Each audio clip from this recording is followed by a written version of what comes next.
ਜਦੋਂ ਬਾਹਰ ਨਿਕਲਦੇ ਹੋ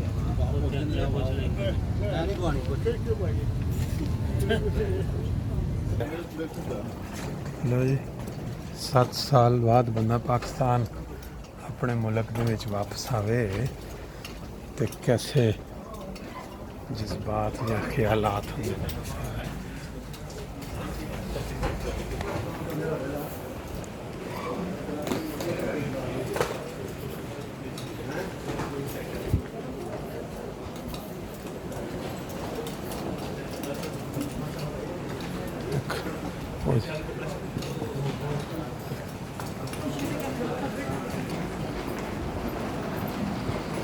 लो जी पाकिस्तान की जी धुप है ना, धुप वेख के एक बारी बंदे दी अखां खुल जांदियां।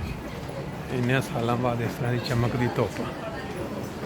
अज 9 मार्च 2020 का दिन और है देखो सारी दुनिया अपना अपना इंतज़ार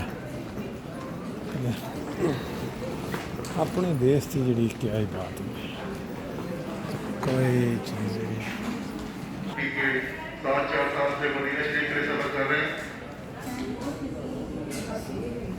माशाल्लाह जी पाकिस्तान जिंदाबाद हैं। 7 साल बाद वापसी।